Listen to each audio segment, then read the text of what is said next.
Pobierz aplikację TVP Sport i oglądaj wszystkie transmisje w najlepszej jakości.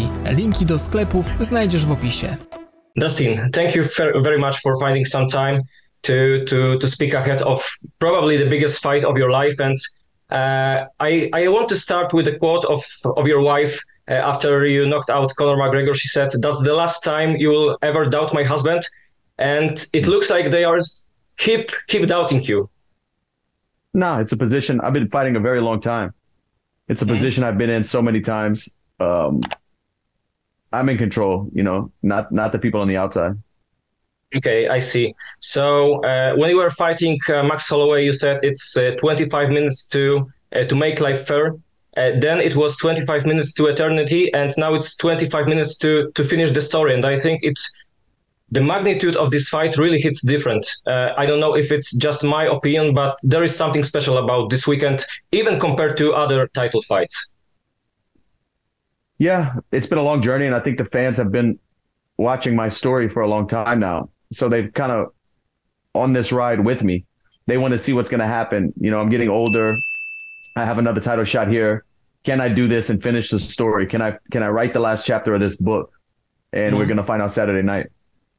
So it looks like you are I think maybe I'm totally wrong, but you are embracing this pressure, or maybe this things that you are saying, it's quite the opposite. I don't know. How do you feel about it? I feel like I'm embracing the whole process, enjoying the experience of being in the position I put myself in, the opportunity I have on Saturday night. This is a big deal to me, but I feel prepared.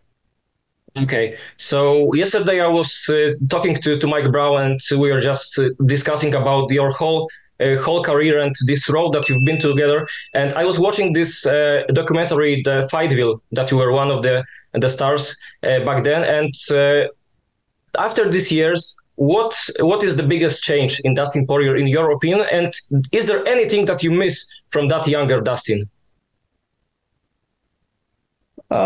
I understand the game a lot more, obviously. My skills and view of fighting have changed since then, but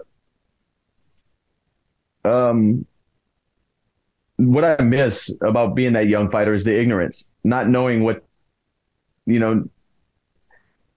not knowing how serious everything is. And, I was just big, wide-eyed kid chasing his dreams. And,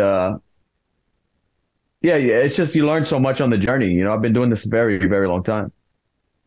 So, of course, I was also looking to some previous interviews of you, and I find some piece from it. I don't know, it was like 9 or 10 years ago when you were on some boat in Louisiana. I don't know what was the piece of media, so sorry for that. But you said that you want legacy and you won't be like Fedor, for example, that the people will be playing the videotapes of your previous fights, and you will be not all about titles, but about bringing imagination. Do you think that you have already achieved it? And is it as precious as getting the belt itself? No, I want that belt, man. I want that belt. But I hope I left an impact where people will be talking about my name long after I leave the sport. I want my legacy to be around forever. And I want, when people look back at my career, I want them to think of a guy who fought his heart out and left it all out there and fought the best guys in the world who are available to fight of his generation. I fought the best, and I want people to remember that. Yeah, definitely. And you've been fighting champion after champion after champion, and in not only from UFC but from other promotions.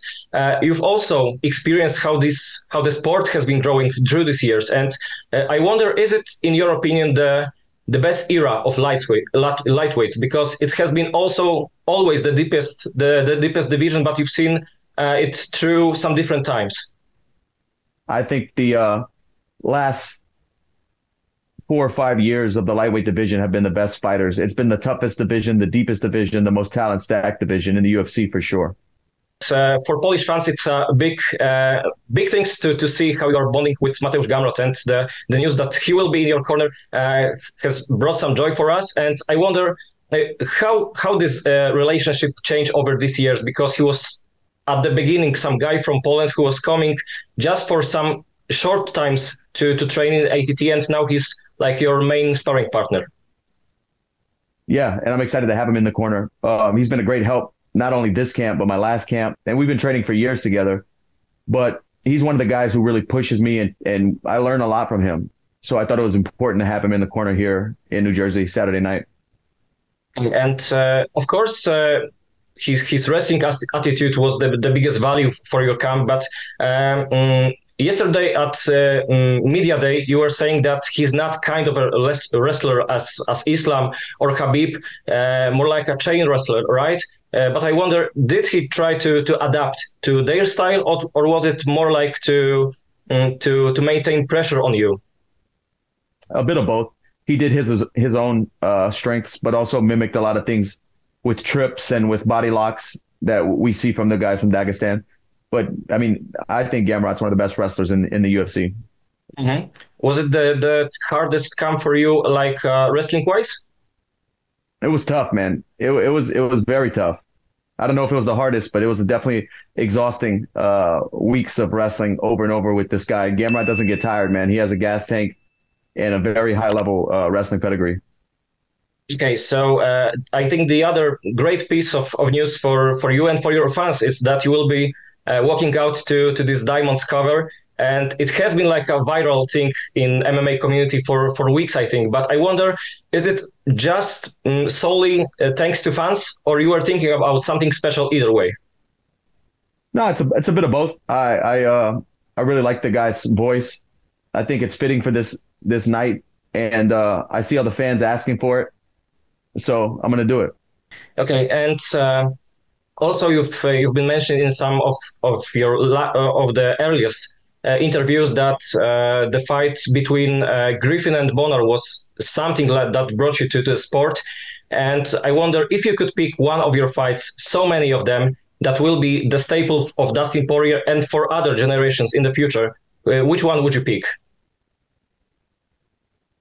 Maybe the Dan Hooker fight during COVID. Yeah, definitely. So when I was talking to Mike Brown, I said that this is my favorite part, my favorite fight of you, but he said it will be even bigger with the crowd, and that was the missing part in his opinion. Yeah, the crowd would have been going crazy, but at the same time, the silence in the arena made it more intense because you can hear every punch and kick landed. Yeah, so I asked you about the fight. I also wanted to ask you if you could pick the favorite knockout and submission from your career. Submitting Michael Chandler at Madison Square Garden was a very big one for me.